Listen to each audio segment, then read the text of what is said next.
Nous sommes entrés dans la 4e semaine de confinement. Le Premier ministre vient de rappeler cet après-midi aux questions au gouvernement que ce confinement va durer et qu'il faut l'inscrire dans la durée. C'est difficile. C'est difficile, bien sûr, pour les familles avec leurs enfants. C'est difficile pour tout le monde, quel que soit l'âge.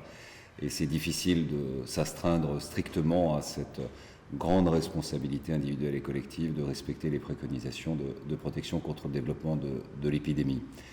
Les personnels soignants dans notre département, ceux du centre hospitalier bien sûr, mais également ceux qui sont dans les cliniques privées, toute la médecine de ville, toutes les infirmières, les sages-femmes, les aides à domicile, nous demandent, nous, les maires qui sommes en charge de la proximité, de la protection, de la continuité des services publics, de relayer leur message auprès de toute la population, de respecter ce confinement.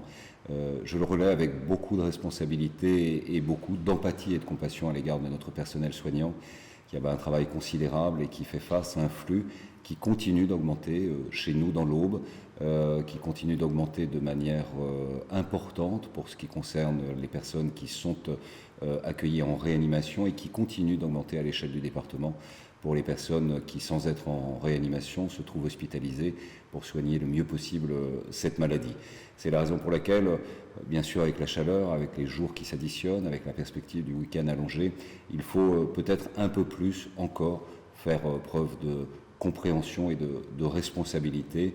Et c'est aussi la raison pour laquelle les mesures de respect de ce confinement engagées par la police municipale et la police nationale seront au fur et à mesure des heures et des jours qui viennent renforcées pour que chacun puisse, dans une logique de prévention, prendre la mesure que les sorties autorisées ne le sont que pour aller dans les surfaces alimentaires afin de se nourrir et que pour aller à la pharmacie et naturellement le cadre général dérogatoire au droit commun qui permet d'accompagner son chien ou de pratiquer une activité sportive pendant quelques temps.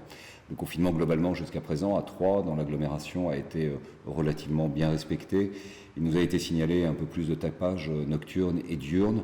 Nous allons engager une campagne de prévention et de proximité pour rappeler au fond l'objectif du confinement. Et il ne faut jamais s'éloigner d'un objectif, d'une idée originale.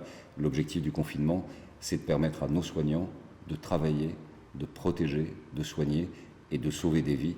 Grâce à ce confinement, depuis quelques semaines, des centaines de vies ont été épargnées dans notre région et des centaines de vies ont été sauvées à l'échelle nationale. Il faut donc poursuivre cet effort. Dans le même esprit de protection des plus fragiles, nous avons été un certain nombre de maires à prendre des arrêtés pour demander à ce qu'il y ait un dépistage systématique des personnes qui sont dans les EHPAD. Ça n'est que le relais des demandes des familles qui, dans cette grande souffrance psychologique, se retrouvent dans l'impossibilité, dans l'incapacité d'aller voir leurs proches. Et nous demandons à l'Agence régionale de santé, c'est à l'Agence régionale de santé d'organiser les dispositifs de tests auprès des personnes les plus fragiles, singulièrement dans les EHPAD. Les maires ne sont que les relais d'une demande de la population auprès des autorités, c'est-à-dire de l'État en charge de la protection en matière de santé publique.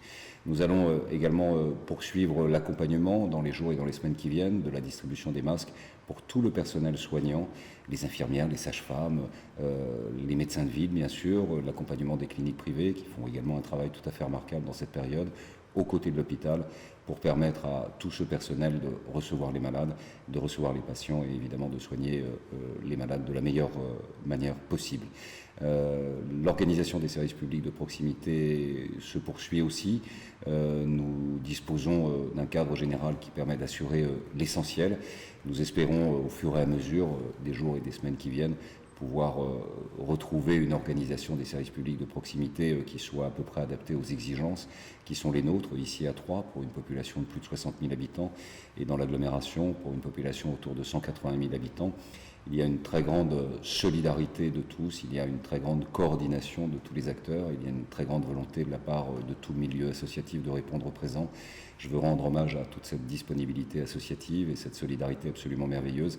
Et je veux redire aussi à quel point la ville de Troyes, les Troyens et les habitants de l'agglomération sont aux côtés de leurs soignants pour leur permettre de faire face le mieux possible à la réalité de l'impact de cette maladie dans notre territoire. C'est d'ailleurs la raison pour laquelle, de manière symbolique, l'Hôtel de Ville sera éclairé en bleu à partir de 20h et qui sera le message, au fond, de la couleur de la solidarité à l'égard de nos soignants. C'est un geste, évidemment, qui est symbolique, mais c'est un geste parmi d'autres qui montre que la population est aux côtés de ses soignants pour franchir ce cap. Restez chez vous, protégez-vous. En vous protégeant, vous protégez les autres. Et c'est évidemment ce que l'on a de mieux à faire dans cette période si singulière que nous traversons tous ensemble.